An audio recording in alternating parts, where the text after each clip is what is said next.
This little video series is called Dying Dar's Way, Radically Real Spiels on the End of Life. I'm here again today with Courtney from the Samaritan Hospice service.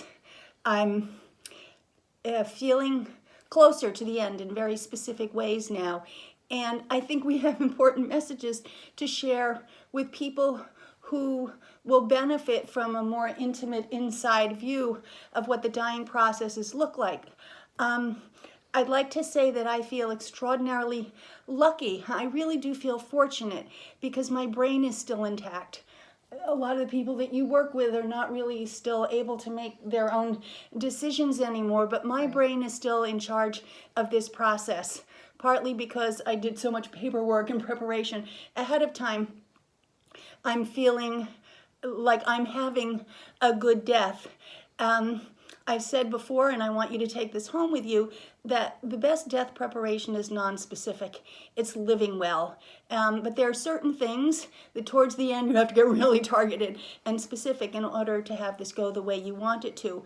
So I am beginning to get the kind of ideation and signals from my body that tell me I need to be very specifically ready for the moment when either my own pain or alarming experience would make me want to call the emergency people, or it's like I can't get to the hospice people fast enough. So I said, Courtney, today we are going to fill up some syringes with morphine. So we're getting down in the weeds now.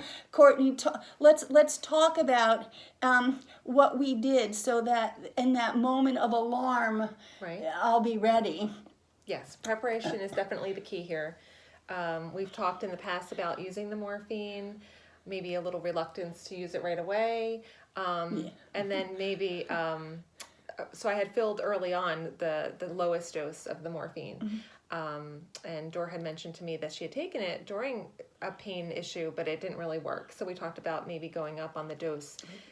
So I did pre-fill some syringes with a couple different doses and labeled those so that anybody who's here, maybe during that time of pain, crisis, let's say, they would feel comfortable and not having to worry about drawing it up and getting the dose wrong. It's already preset and pre-filled. It's ready to go. This is like an emotional insurance policy. It is. It takes a load off for the caregiver.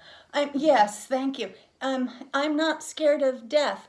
I am scared not only of my pain, but also the effect of my pain on my loved ones. I don't want them to have to deal with me thrashing about if it's not absolutely necessary to deal with me thrashing about.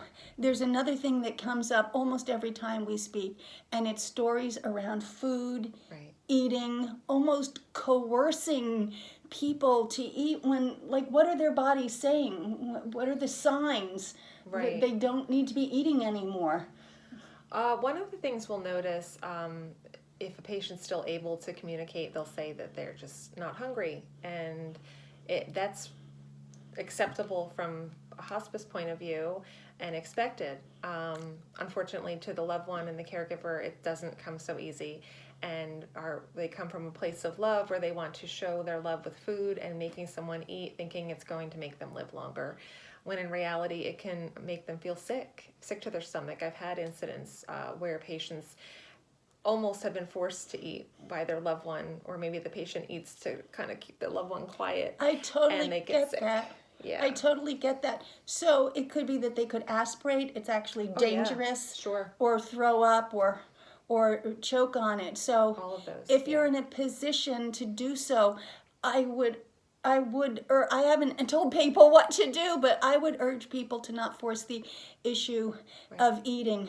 So other signs that I can anticipate that will help inform me about making my own decision to not eat, because that is one beautiful, natural, not painful way to accelerate your own death process, is to simply stop taking nourishment. You mentioned also weakness. I might find myself, I already find myself spending more and more time in bed and just not having the will to get up and move around. So we kind of describe that as if your body's not really burning the calories, you don't necessarily need to take much in.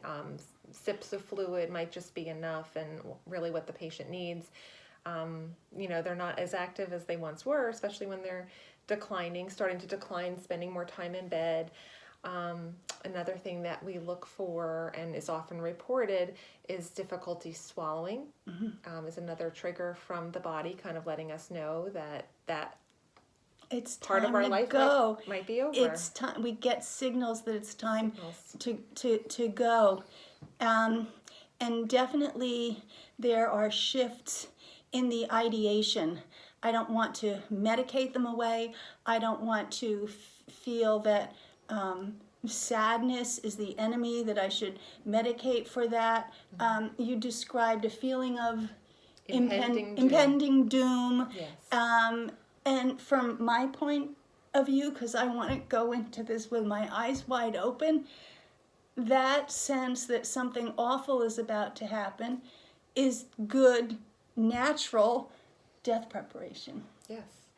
And again, easier to explore that avenue before we get there, which is so courageous of you, Dor, but not always the case with everyone. And when there's loved ones that are kind of very, very involved in their day-to-day, it's not always an easy discussion. So these videos are going to be very helpful with Sometimes it's just time to let people go.